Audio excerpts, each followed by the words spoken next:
नमस्कार, हमारे YouTube channel आकृष्ट स्टडी पॉइंट पर आपका स्वागत है। आज हम बात करेंगे बहुपद पर। कक्षा 10 की गणित बालाजी प्रकाशन है, जिसमें से क्वेश्चन नंबर 16 तक 15 तक हम लगा चुके थे। 16 से आज हम लगाने वाले हैं। क्वेश्चन नंबर 16 कह रहा है कि 5x³ minus 13x² plus 21x minus का 14, ये जो है वो 3 माइनस 2x प्लस x² द्वारा विभाजित करो और विभाजन एल्गोरिथम का सत्यापन करो। सबसे पहले आपको विभाजित करना है, मीन्स भाग करना है। भाग करने का तरीका आपको आना चाहिए, कैसे भाग किया जाता है। तो इससे हमने इसको भाग किया, तो इस टाइप में हमने लिख लिया। ठीक इस तरह लिखने के बाद ध्यान ये देना है, यहाँ पर पहला पॉइंट देखा जाता है क्या 5x³ है। अब 5x³ है तो देखिए यहाँ पर पहला पद क्या है, x²।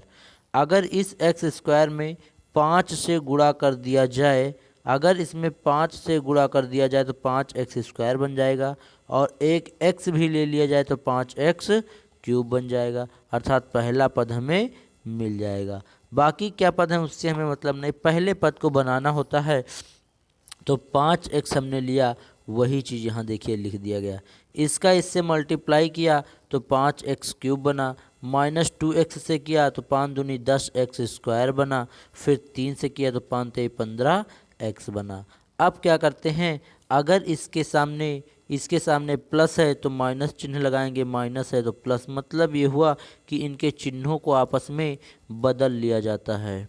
इनके चिन्हों को जब बदल लेंगे तो यहाँ पर माइनस 5x³ बन जाएगा, और यहाँ माइनस था तो यहाँ पर प्लस हो जाएगा, यहाँ प्लस था तो यहाँ पर माइनस हो जाएगा। अब ये जो ऊपर वाले चिन्ह हैं इनसे हमें मतलब नहीं, नीचे जो चिन्ह बनाए गए हैं उन चिन्हों के माध्यम से इन्हें जोड़ा या घटाया जाएगा। तो पहले हम इनको जोड़ या घटा लेते हैं। कैसे करेंगे, तो यहाँ पर क्या करेंगे भाई, 5x³ से 5x³ कट जाएगा, और यहाँ पर ये प्लस का 10 अब यूज करेंगे, और यहाँ 13 से 10 घटाएंगे, माइनस का 3x² आएगा।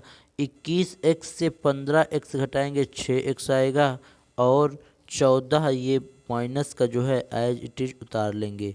अब क्या करेंगे, अब जो है देखेंगे कि यहाँ पर कितना घटाने पर आया है। जो भी यहाँ पर आया है हम इसको जो है बनाने की कोशिश करेंगे। तो यहाँ 3x² है, लेकिन यहाँ पर x² है, अर्थात माइनस के 3 से अगर इसको हम गुणा कर दें तो भैया ये 3x² हमें मिल जाएगा। तो यहाँ पर जो है माइनस का 3 लेकर इससे हमने क्या किया, पुनः मल्टीप्लाई कर दिया। जब यहाँ पर हम पुनः मल्टीप्लाई करेंगे तो होगा क्या, 3 एक यहाँ कुछ नहीं तो 1 है, तो 3 एकम 3, वो भी प्लस का, और ये माइनस का गुणा होगा तो माइनस का 3x² आ गया। फिर इसका इससे किया तो 2 3 6, प्लस का 6x आ गया। फिर इस 3 का इससे किया तो 3 त्रिका 9, माइनस का 9 आ गया। अब क्या करेंगे, इनके पुनः हम चिन्हों को क्या कर लेते हैं, बदल लेते हैं। जब इनके पुनः चिन्हों को हम बदलेंगे तो यहाँ देखेंगे माइनस था तो प्लस नीचे लिख लिया, यहाँ प्लस था तो माइनस लिख लिया, यहाँ माइनस था तो यहाँ प्लस लिख लिया। अब इसी चिन्हों के हिसाब से ही हम इसे जोड़े या घटाएंगे। तो देखते हैं, ये माइनस का इस प्लस वाले से कट जाएगा, ये 6 प्लस का ये 6 माइनस का कट जाएगा, बनेगा ये माइनस का 14, और ये प्लस का 9। 14 से 9 घटाएंगे, माइनस का 5 आएगा। यही आपका क्या हो जाएगा भैया, शेषफल। यही आपका क्या बनेगा, ये हो जाएगा आपका शेषफल, और ये हो जाएगा आपका जो ऊपर लिखा हुआ है ये इतना, ये आपका हो जाएगा भागफल। क्या हो जाएगा भैया, भागफल। ये हो जाएगा भागफल, ये हो जाएगा भाज्य, और ये हो जाएगा आपका भाजक। ये हो जाएगा आपका भाजक। इस प्रकार से भागफल, शेषफल, ये चीज़ें हमको मिल गई। तो भागफल आपका ये आ गया 5x माइनस 3, और शेषफल आपका ये आ गया माइनस का 5। अब विभाजन एल्गोरिथम से आपको क्या करना था, इसको सिद्ध करना था। तो विभाजन एल्गोरिथम कहती क्या है, ये कहती है भाज्य बराबर भाजक गुणे भागफल प्लस शेषफल होता है। तो भाज्य आपको जो दिया होता है वो होता है, वो आपको भाज्य बराबर भाजक, भाजक जिससे भाग किया जाता है, अर्थात यहाँ पर किससे भाग किया गया, x² माइनस 2x प्लस 3 से, तो वो लिख दिया। गुणे भागफल, भागफल का मतलब ये जो 5x और ये 3 माइनस का है ये, और प्लस शेषफल, शेषफल का मतलब जो ये माइनस का 5 है, इन सब का गुणा करके जोड़ लेंगे तो हमें आएगा क्या, यही जो हमारे पास भाज्य के रूप में यहाँ पर उपस्थित है। इस प्रकार से क्वेश्चन नंबर 16 खत्म। चलते हैं क्वेश्चन नंबर 17 की ओर। क्वेश्चन नंबर 17 हमारा कह रहा है कि विभाजन एल्गोरिथम का प्रयोग करके सिद्ध कीजिए कि आपको ये द्विघात समीकरण नहीं है, अब ये क्या है, ये भैया 3x² प्लस 5 से क्या करना है, विभाजित करना है। 5 अधिकतम पावर की है तो 6 इंटू एक्स की पावर 5 प्लस 15 इंटू एक्स की पावर 4 प्लस 16 इंटू एक्स की power 3, 4x² plus 10x minus 35 का एक क्या है भैया, गुणनखंड। जब भी ये चीज़ जो है इसका गुणनखंड है, इसका मतलब इसको विभाजित करने पर शेषफल क्या आना चाहिए, शेषफल हमेशा 0 आना चाहिए। क्या आना चाहिए, 0। क्योंकि जब भी किसी चीज़ का आपको गुणनखंड दिया होगा तो उसका शेषफल हमेशा 0 होता है। अर्थात जब किसी को भी हम विभाजित करेंगे तो उसका शेषफल क्या आएगा भैया, 0, चाहे वो कोई भी संख्या क्यों न हो। जब भी आप कहेंगे ये इसका एक गुणनखंड है तो इसका मतलब उसका शेषफल क्या दिया होगा, 0। अगर 0 नहीं आ रहा तो उसे हम 0 के बराबर रख सकते हैं। इसका मतलब ये हुआ कि हम इस संख्या से, किस संख्या से भैया, इस संख्या से इस संख्या को क्या करेंगे, पहले विभाजित करने का नियम हमने बता रखा है आपको, क्या कि इसके पहले वाले टर्म को देखा जाता है। जैसे यहाँ पर इसका जो पहला टर्म है वो 6x की पावर कितना है, 5, 6x की पावर 5 है, लेकिन यहाँ का जो टर्म है 3x² है। इसका मतलब इस 3 में कितने से मल्टीप्लाई करें तो ये 6 बन जाए, तो यहाँ 2 से मल्टीप्लाई करेंगे तो 6 हो जाएगा। यहाँ x की पावर 5 है लेकिन यहाँ x की पावर 2 है, इस x की पावर 2 में कितने से गुणा करें x की पावर 5 बन जाएगा, तो x की पावर 3 से, क्योंकि गुणे में घातें जुड़ जाती हैं, तो 3 ये 2 ये मिलकर 5 हो जाएगा। इसका मतलब ये हुआ कि 2x³ अगर यहाँ पर हम ले लें तब इसका जो मल्टीप्लाई इससे होगा इस भाजक वाले से, ये हमारा क्या हो जाएगा, आ जाएगा। और मेन बात यह है कि इसका जब मल्टीप्लाई करेंगे तो 3 दूनी 6x की पावर 5 बन गया। उसके बाद इसका जब 5 से करेंगे तो 5 दूनी 10 x³ बन गया। अब क्या होगा, इसके आगे कुछ नहीं तो माइनस लगा दिए, इसके आगे प्लस था तो इसके आगे माइनस, क्योंकि घटाते वक्त चिन्ह आपस में बदल दिए जाते हैं। जब इसके चिन्ह बदल देंगे तो आप आसानी से इसको क्या कर सकते हो, घटा सकते हो। अब इस 6 से 6 वाला पार्ट कट जाएगा और ये 16 से 10 जब घटाएंगे तो 5x³ आ जाएगा। कितना 5 आएगा, 6, हाँ 6x³ आ जाएगा। और ये 15 वाला टर्म एज इट इज उतार लेंगे, ये 6 हो जाएगा, ये 4 ऐसे, 10 ऐसे और 35 ऐसे उतार लेंगे। अब जब इतना कर चुके हैं तो अब क्या करेंगे, अब हमें देखना मेन पॉइंट क्या होगा, अब हमें मेन देखना ये होगा कि यहाँ पर जो भी हमें से नीचे बचा है इसको हम क्या करेंगे, भाग करेंगे। तो इसको भाग करने के लिए यहाँ पर देखते हैं पहला पॉइंट 15x की पावर 4 है, जबकि यहाँ पर 3 है, तो 3 में कितने से गुणा करें कि 15 बन जाए, तो 5 से, तो 5 3 15 हो जाएगा। यहाँ x² है पर यहाँ पर हमको लाना कितना है, x की पावर 4, तो x² से और गुणा कर लें तो x इसका जब मल्टीप्लाई करेंगे तो हमारा ये चीज़ बन जाएगा। मेन पॉइंट है पहले को देखा जाता है।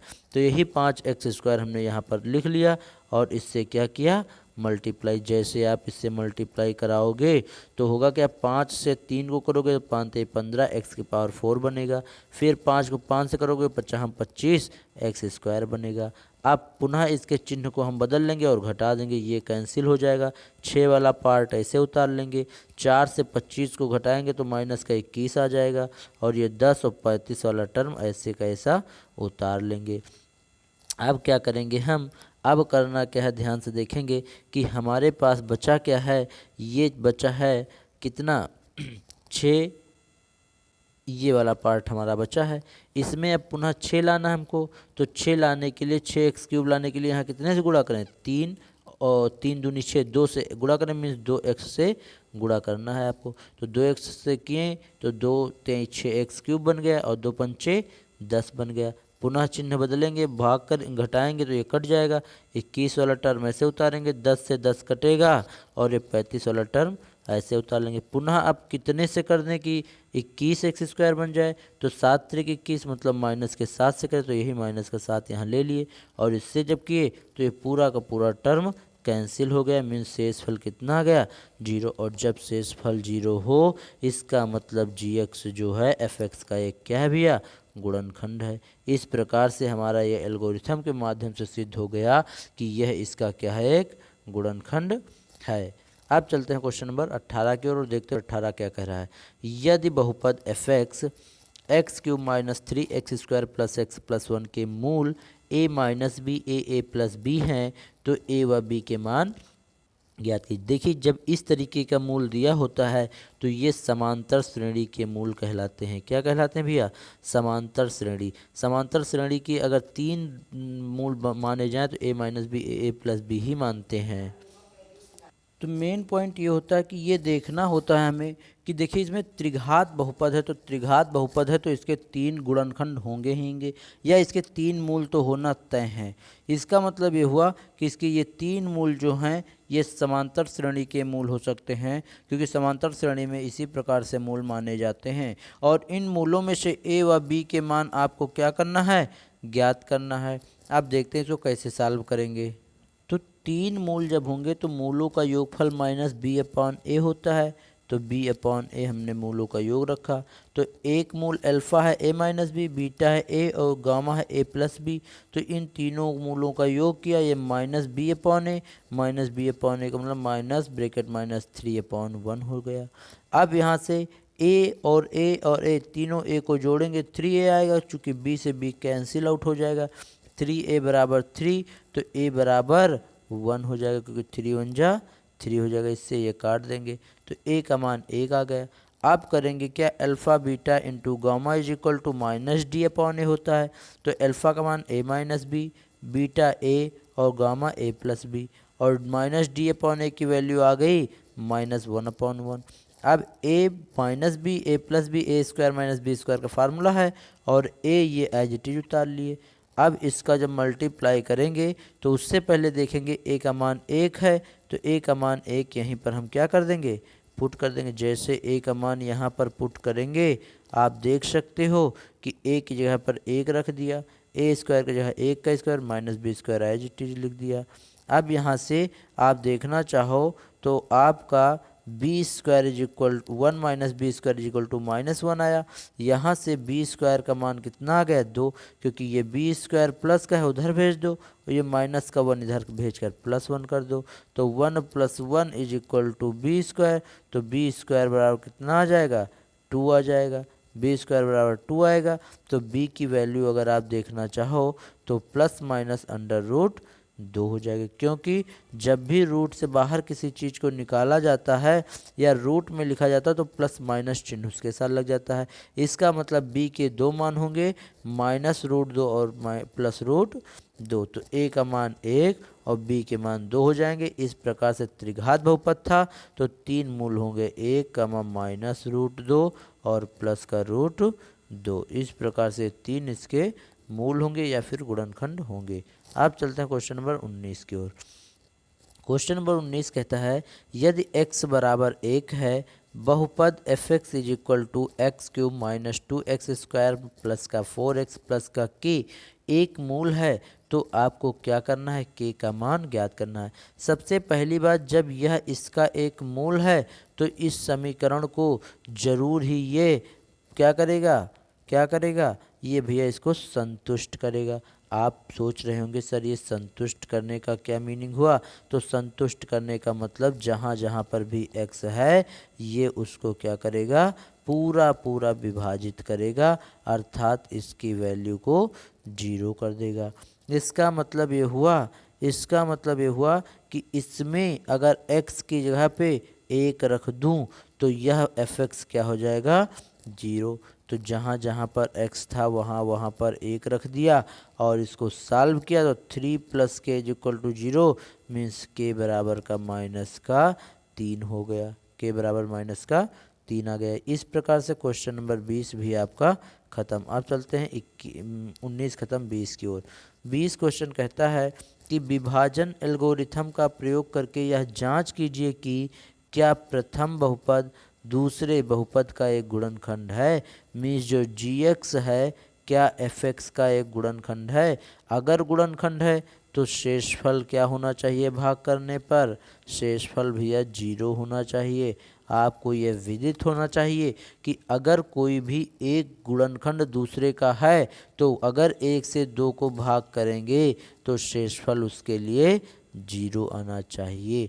अगर ऐसा होता है तब तो वह उसका एक गुणनखंड होगा, अन्यथा की स्थिति में उसका गुणनखंड नहीं होगा।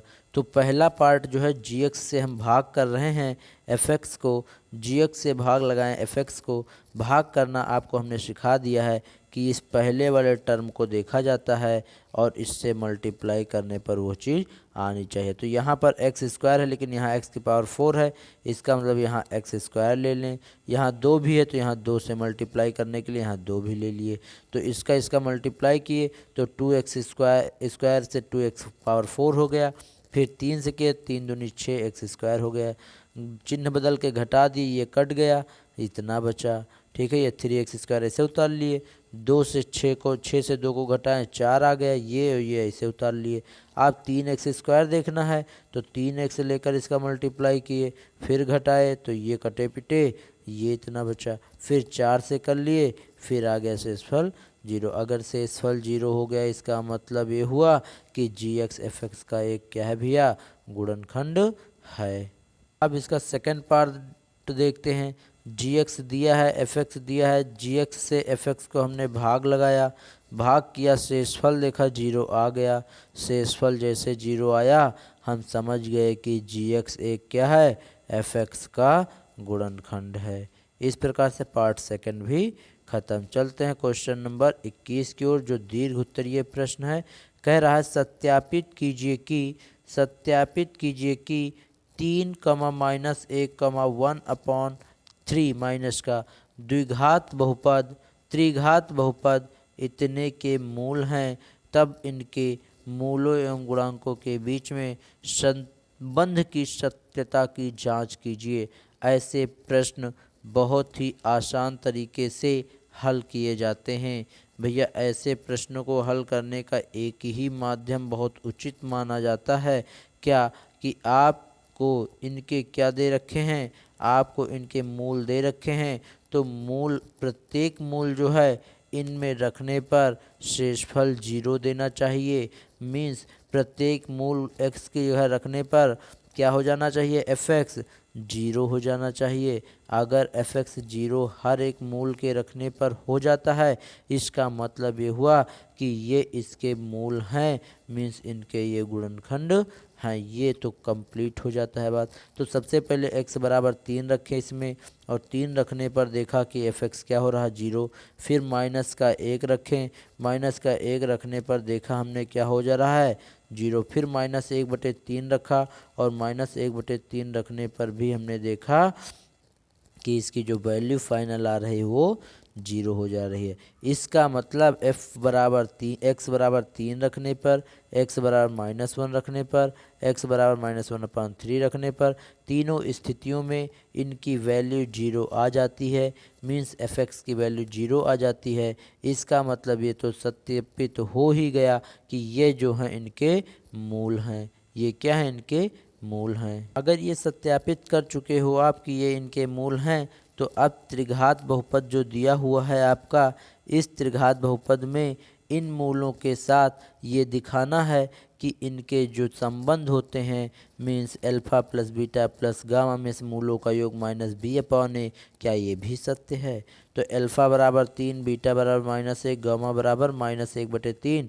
तो alpha plus beta plus gamma, इन तीनों को रख के जोड़ा घटाया, वो आया 5/3। क्या ये -b/a के बराबर है। -b का मतलब एक्स स्क्वायर का गुणांक, मीन्स -5, और -5 ऑलरेडी माइनस बन जाएगा +5, और बटे एक्स स्क्वायर का x³ का गुणांक मतलब 3। इसका मतलब इसको, ये कंडीशन को फॉलो करता है। इसका मतलब पहला सत्यापित हो गया। फिर दूसरा देखते हैं।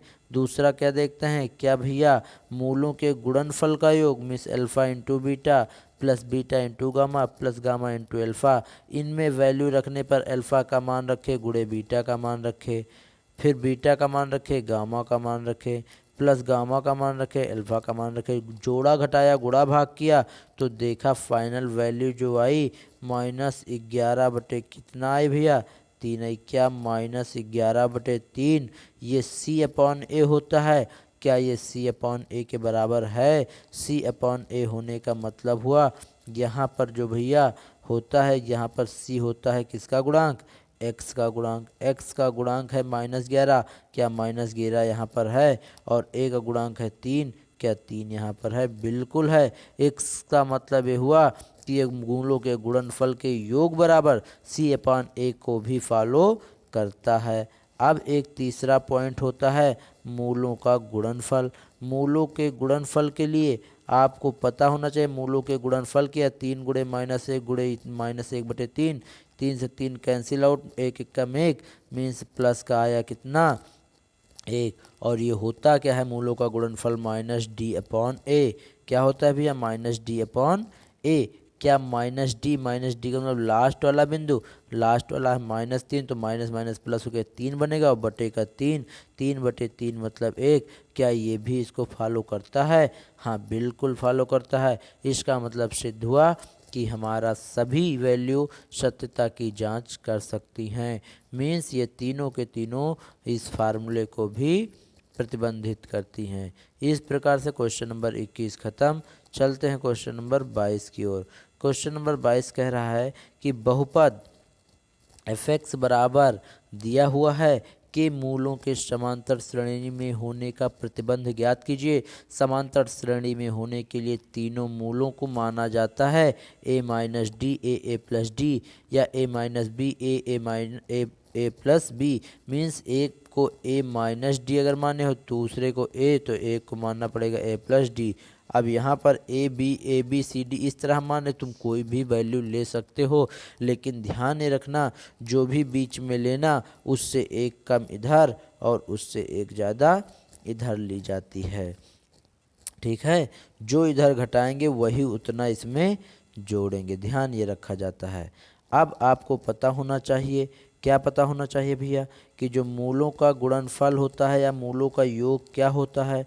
सबसे पहले मूलों का योग देखा, मूलों का योग होता -b/a, तो मूलों का योग किया a-d a+d, ये हो गया -3p/1।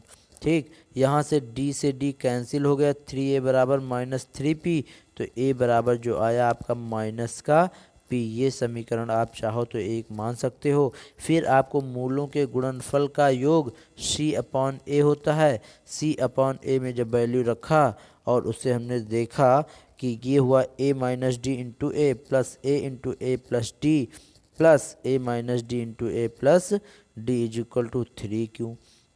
यहाँ पर करेंगे क्या, a यहाँ पर एक चीज़ आप देखेंगे जो a बराबर p आया था, जहाँ जहाँ पर a है इस समीकरण में वहाँ वहाँ पर क्या रख देंगे, माइनस का p। तो a की जगह पे माइनस का p यहाँ पर आप रखते चलो गुणा करने के बाद। तो a की जगह पर माइनस का p रखेंगे तो बनेगा क्या वो देखते हैं। बनेगा कुछ इस प्रकार से कि 3 - p² - d² equal to 3q। तो इसको भी सॉल्व कर लिया तो ये d² उधर भेज के क्यों इधर भेज दो, तो d² बराबर 3p² - 3q आ गया। इसे चाहो तो समीकरण 2 मान सकते हो, वहाँ a बराबर -p था समीकरण 1, और यहाँ पर आपको ये आ गया है d² बराबर। अब एक कंडीशन तीसरी है alpha into beta into gamma is equal to -d/a। इस कंडीशन में अल्फा बीटा गामा के मान रखेंगे और यहाँ से समीकरण 1 से p रखेंगे, समीकरण से d बराबर ये दोनों वैल्यूज उठा करके हम इसी समीकरण में रख के सॉल्व कर लेंगे। तो सॉल्व कैसे करेंगे ये ध्यान से देखेंगे, समझ आ जाएगा। जैसे a बराबर a गुणे a² - d² - r आया, यहाँ पर a बराबर -p रख दिया और d² बराबर 3p² - 3q रख दिया। ऐसा रखने पर हमने देखा क्या मिला हमको, ऐसा रखने पर देखा माइनस पी, ए की जगह पर माइनस पी रख दिया, और पी स्क्वायर माइनस 3p², ये ए स्क्वायर की जगह पे रखा, ए स्क्वायर h1 था और ए स्क्वायर की जगह पी स्क्वायर हो गया, और डी स्क्वायर की जगह पे 3p² + 3q² रख दिया, इज इक्वल टू -r ऐसे रखा। अब यहाँ पर देखेंगे हम क्या देखेंगे कि पी h1 है, ठीक है, इससे इसको जब हमने घटाया तो -2p² बना, और ये 3q² ऐसे इक्वल टू r, चूँकि ये माइनस जो है इस माइनस को कट कर दिया है, ठीक है। अब क्या करेंगे, अब यहाँ पर देखेंगे हम कि इस p का अंदर मल्टीप्लाई किया तो 2p³ बन गया माइनस का, इसका अंदर किया तो प्लस का 3p³ बन गया, इज इक्वल टू r। यहाँ से 2p³ ऐसे 3p³ ऐसे, और ये r जो है इधर ले आए तो माइनस का r, और माइनस का r इज इक्वल टू क्या हो गया 0। अब यहाँ से पूरी समीकरण से माइनस चिन्ह आप कॉमन ले लो, जब पूरे समीकरण से माइनस चिन्ह हमने कॉमन ले लिया तो ये बना क्या, बन गया 2p³ माइनस का 3p³ प्लस का r इज इक्वल टू 0। यही p/r में ही आपको संबंध बताना था, मीन्स ABCD जो थे आपको ये सारी चीज़ें हटानी थी। इस प्रकार से क्वेश्चन नंबर 22 खत्म। चलते हैं क्वेश्चन नंबर 23 की ओर। क्वेश्चन नंबर 23 हमारा कह रहा है, यदि बहुपद f(x) बराबर दिया है के मूल समांतर श्रेणी में है तब सिद्ध कीजिए कि ये बराबर 0 के है। तो भैया जब मूल समांतर श्रेणी में है तो मूल को मानना पड़ेगा a - d a + d, यही मूल होंगे। अब अच्छा आप सोच रहे होंगे सर 22 में आपने स्मॉल a - d माना था, a + d माना था, लेकिन यहाँ पर सर आपने प्लस क्यों मान लिया, ऐसा क्वेश्चन कैपिटल क्यों मान लिया, ऐसा क्वेश्चन आपके दिमाग में आता होगा। तो इसका मतलब ये है वहाँ पर जो मूल के बारे में दिया होता था इनके गुणांक वो p/r में थे, लेकिन यहाँ small a small b small c already है, इसलिए हम इनमें स्मॉल a या d नहीं माने हैं, क्योंकि हम फिर कंफ्यूज हो जाते कि ये कौन सा स्मॉल वाला ये d a है कि इसमें वाला है, तो इसलिए इसको हम चेंज मान लिए हैं, ठीक। अब क्या करेंगे, अब जो हमने पद मान लिए हैं उन पदों में alpha plus beta plus gamma बराबर -b/a होता है, इसमें वैल्यूज हमने पुट की तो यहाँ से a बराबर आपको निकल आया कितना -b/a आ गया। इसी तरह मूलों के गुणनफल का योग c/a होता है, यहाँ से हमने निकाल लिया भैया a बराबर कैपिटल A बराबर -b/a, यहाँ पर पुट कर दिया और वहाँ से हमने जो निकाला तो आपको पता होना चाहिए कि क्या मिल गया आपको d² इज इक्वल टू इतना मिल गया, ठीक है, क्योंकि यहाँ से हमने सॉल्व कर लिया है और a की जगह पर ये वैल्यू भी पुट कर दी है तो हमें d² बराबर ये मिल गया, ठीक। अब d² की वैल्यू हम आगे भी पुट करेंगे अभी, चूँकि d² बराबर आ गया आपका क्या 3b² - 3ac/a²। अब यहाँ पर तीसरा condition alpha into beta into gamma minus क्या होता है d/a, यहाँ पर हमने क्या किया इन तीनों का पहले मल्टीप्लाई किया a - d a + d बराबर -d/a का, यहाँ से हमने a की वैल्यू भी पुट कर दी और d की वैल्यू भी यहाँ पर पुट करेंगे, a की वैल्यू -b/a यहाँ पुट करेंगे और d की वैल्यू ये जो अभी निकाले हैं वो यहाँ पर पुट करेंगे। यहाँ पर जैसे रखेंगे आपको कुछ इस प्रकार से मिलेगा और इसमें भैया क्या होगा हम इसको केवल गुणा करेंगे, ध्यान से गुणा भाग करके यहाँ पर आगे बढ़ते आएंगे और ये सारा सॉल्व करने पर आपको कुछ इस टाइप की कंडीशन मिल जाएगी। जैसे आपको कुछ इस टाइप की कंडीशन मिलेगी फिर आप देख सकते हो कि कैपिटल ABCD वाला जो टर्म था वो पूरा का पूरा टर्मिनेट हो चुका है, मीन्स हट चुका है। यहाँ A B C और स्मॉल d इन्हीं में आपकी वैल्यू आ जाएगी और यही आपका फाइनल सॉल्यूशन होगा। इस प्रकार से क्वेश्चन नंबर 23 तक के सारे क्वेश्चन आपके सॉल्व हो गए हैं। अब क्वेश्चन नंबर 24 से आगे के सभी प्रश्न अगली वीडियो लेक्चर में लेकर आएंगे। यहाँ पर इस वीडियो को विराम करते हैं। इस वीडियो अगर अच्छी लगे तो आप लाइक शेयर और सब्सक्राइब करते रहिए। Thanks for watching this video.